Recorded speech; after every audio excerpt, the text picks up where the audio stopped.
So luckily, I think it's time for What Crazy Thing, and we've got not a doubleheader. Thankfully, we have a triple header. A triple header. What? Yeah. So what song do you have for that? There's no triple header song. No, no. So we're safe from that. All right. No. What crazy thing did Amex do last week or a week before that? Yeah.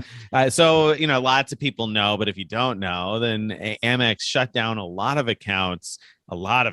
They shut down a lot of people completely.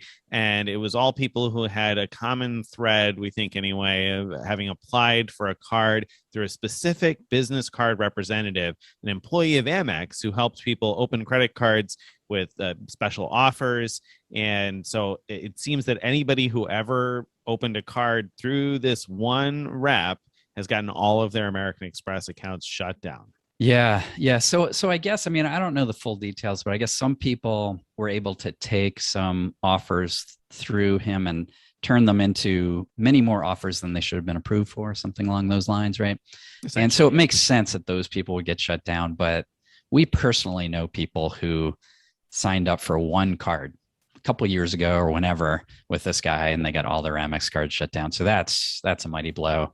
Yeah, and it doesn't seem like the punishment fits the crime there, in the sense that, like you said, there are now plenty of reputable reports of people we know well that had only opened one card. Yeah, and, done legitimate spend on it. It's not like they did anything wrong in opening card. They went through a real business rep and just signed up. An employee of American Express, exactly. Right? Somebody that works for the company that helped them open the card. Yeah. So, all right. Well, that sucks. That's crazy. All right. Let's move on to more fun stuff. Brighter times. So then what crazy thing did Cardless do this week? Cardless. So Cardless. Wait, so Cardless. What's Cardless? They're the company that's crazy every week just because of their name. Because what does Cardless do?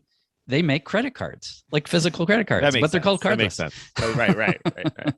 Marketing genius on that one. Yeah. But that's not what we're joking about right now. Last week, I guess, I have a Manchester United card from Cardless, and I got an email from them about paying my bill. And I'm going to quote. That seems reasonable. That doesn't sound reasonable. Crazy. That's not crazy yet. I'm going to quote exactly. I wrote it down exactly, part of this email. They said, "Don't forget, your online payment for your Manchester United by Cardless card is due on December 31st, 1969.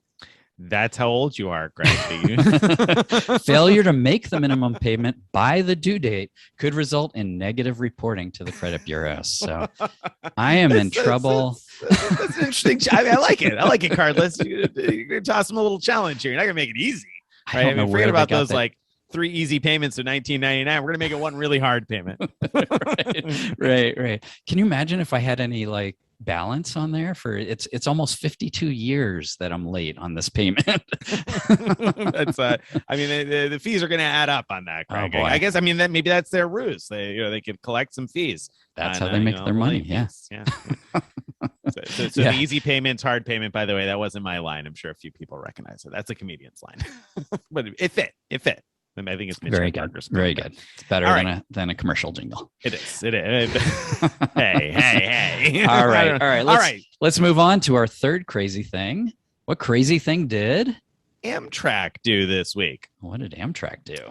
Well, Amtrak. I took Amtrak last night, the night before we're recording this. This week I took it is pretty crazy, right? I don't ever take Amtrak. There's just not a reason for me usually, but this time there was. It was $13 for a 5-hour trip. I thought that was a great deal. Actually, awesome. I enjoy train travel, so it's not really crazy. It's calm, it's quiet, it's spacious, not many people. Anyway, all right, that's not the crazy part. So I took the train, got there like 2 hours late. It got delayed. That stunk. I was starving. I didn't give any notice, by the way. They announced at 8:30 that the dining car was now closed with no prior notice, and we're not getting in for at least another hour and 15 minutes, late, 2 hours late as it is. And come on.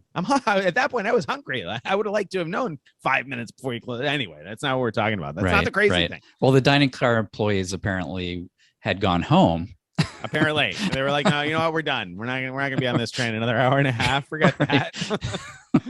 Take my chances in the woods." All right, so I took the train, got to where I was going, and went to sleep for the night. Got up, flew somewhere today, and on one of my flights, when I was on the Wi-Fi, I got an email from Amtrak, and the email from Amtrak was to do a pre-trip COVID check to make sure that I'm not sick and I'm safe to travel on Amtrak yesterday. So, not quite as crazy as 1969, Greg, No, but right, it does seem a right. little late to check and see if I'm feeling okay, right? Right, right. I love it. Sorry, other passengers. Uh, But, yeah, no, I was fine. I was fine. Thank goodness I was fine. But kind of crazy Amtrak. I don't know. Yeah, Their emails are even farther behind schedule than the trains. Crazy. well, all the shared train tracks and stuff to get your email through Right. can make it Right. difficult. It takes a while. Amtrak. I get it. All right.